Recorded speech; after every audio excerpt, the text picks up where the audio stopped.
Muy buenos días, queridos hermanos.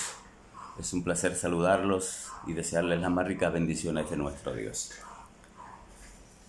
El día de hoy, el mundo cristiano se apresta a celebrar la Semana Santa y específicamente el día de hoy se celebra el Domingo de Ramos o la entrada triunfal de Jesús a Jerusalén. Y sobre ese particular estará basada la reflexión de hoy. Entrada triunfal con lágrimas. Voy a leer en las Sagradas Escrituras, en el Evangelio según San Lucas, capítulo 19, los versos 41 hasta el 44. Y cuando llegó Jesús cerca de la ciudad, al verla, lloró sobre ella y dijo en su corazón: oh, si también tú conocieses, a lo menos en este tu día, lo que es para tu paz, mas ahora está encubierto de tus ojos. Porque vendrán días sobre ti cuando tus enemigos te rodearán con vallado y te sitiarán y por todas partes te estrecharán y te derribarán a tierra y a tus hijos dentro de ti, y no dejarán en ti piedra sobre piedra, por cuanto no conociste el tiempo de tu visitación. Hay tres episodios que la Escritura nos narra con respecto al llanto de Jesús. La primera, por la muerte de su amigo Lázaro, hacía pocos días. La tercera ocasión será en el huerto del Getsemaní el jueves por la noche. Esta es la segunda ocasión en la que Jesús llora, y llora precisamente al hacer una observación muy de profundidad sobre su pueblo, sobre el pueblo de Israel.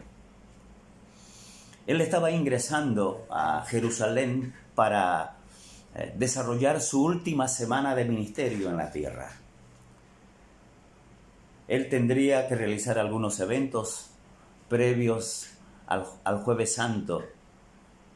La noche del jueves sería precisamente tomado prisionero, durante el transcurso de la noche juzgado y el viernes en la mañana llevado al Gólgota para ser crucificado.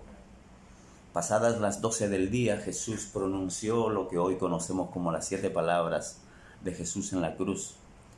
A las 3 de la tarde todo estaba concluido. El sábado él lo pasó en la tumba y muy de mañana el domingo se produjo la resurrección de Jesucristo. Estos son los eventos a grandes rasgos de la Semana Santa. Pero permítanme concentrarme nuevamente en el llanto de Jesús por Jerusalén. Y creo que hay por lo menos 3 razones por las que Jesús llora y lo expresa. Oh, si también tú conocieses, a lo menos en este tu día, lo que es para tu paz. El pueblo de Israel se jactaba de conocer la Sagrada Escritura hasta ese momento, el Antiguo Testamento. Pero no podían entender el significado de las profecías escritas por Isaías, por ejemplo, por Jeremías, por Zacarías, que específicamente es quien profetiza que el rey de Israel vendría en un pollino, hijo de una asna.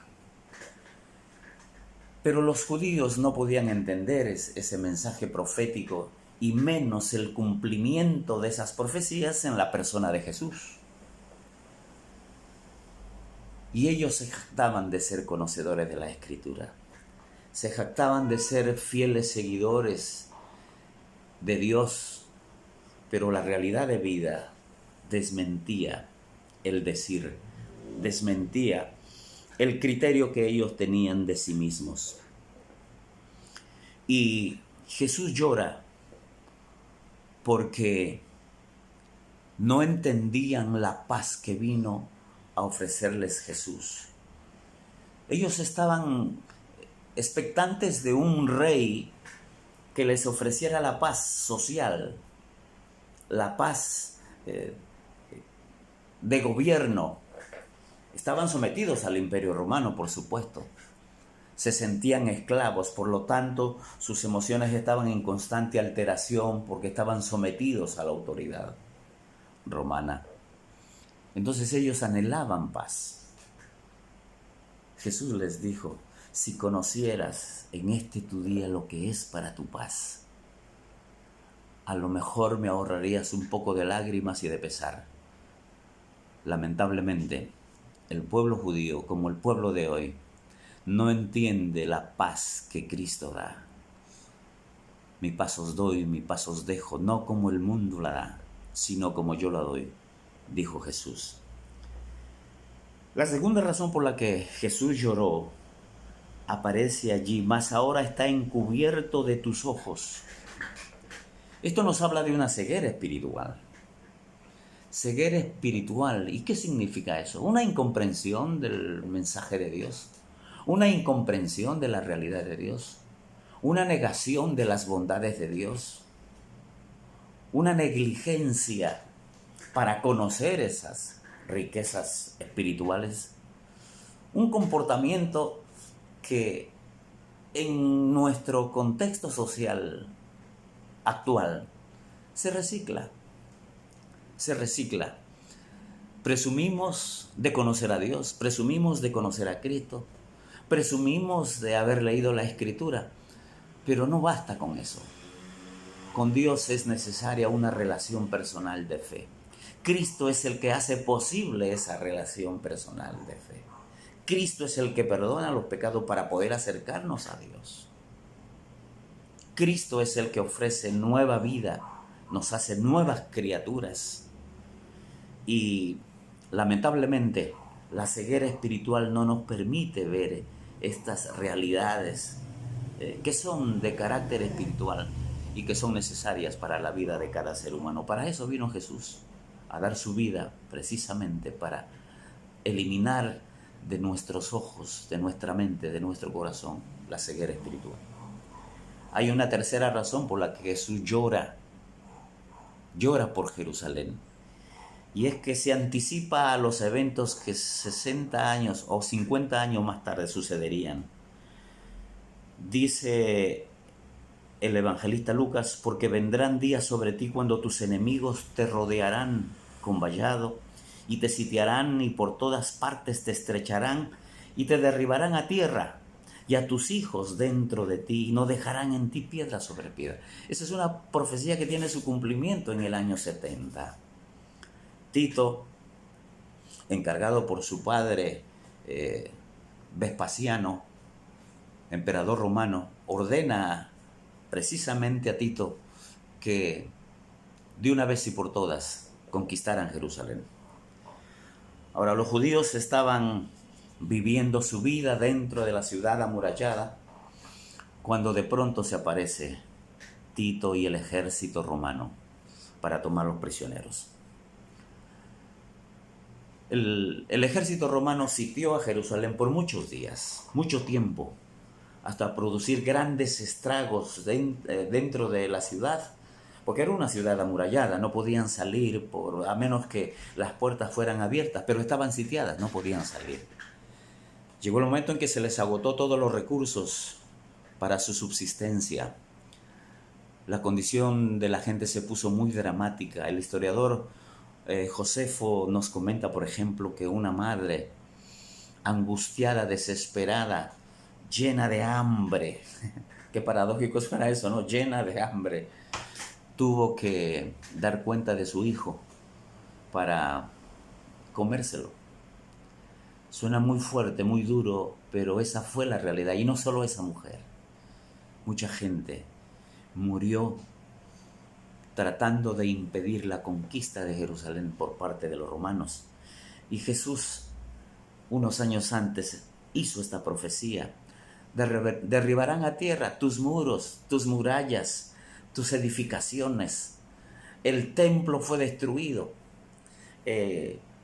Todos los palacios que habían construido fueron destruidos.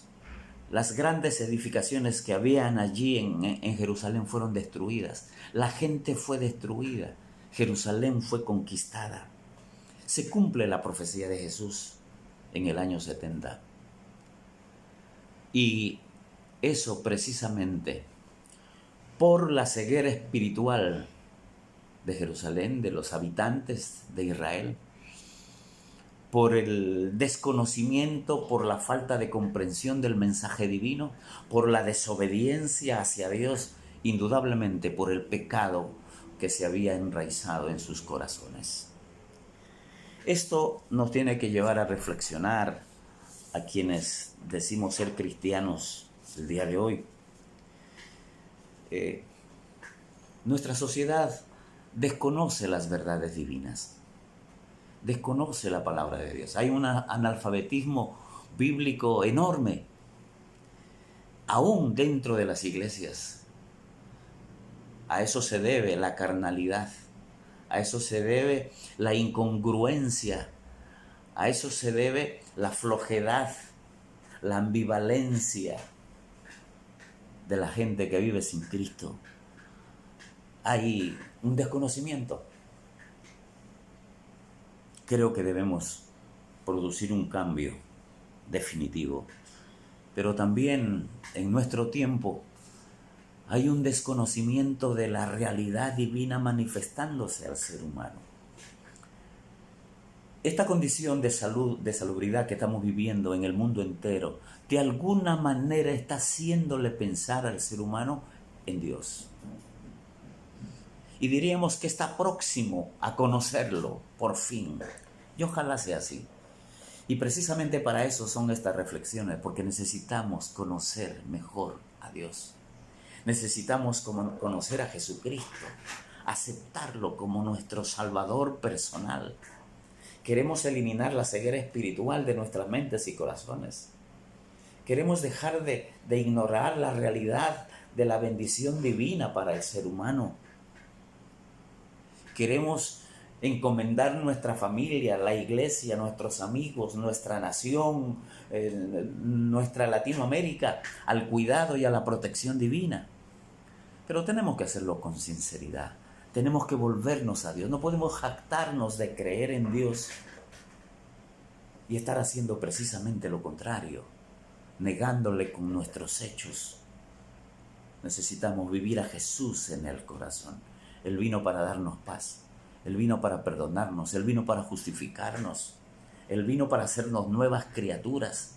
Y precisamente en esta Semana Santa, semana en la que los judíos celebraban la Pascua, una de las celebraciones más importantes del pueblo de Israel, que les recordaba la liberación de la esclavitud egipcia precisamente, en este tiempo creo que tenemos que acercarnos a Cristo para pedirle la libertad total de nuestro pecado.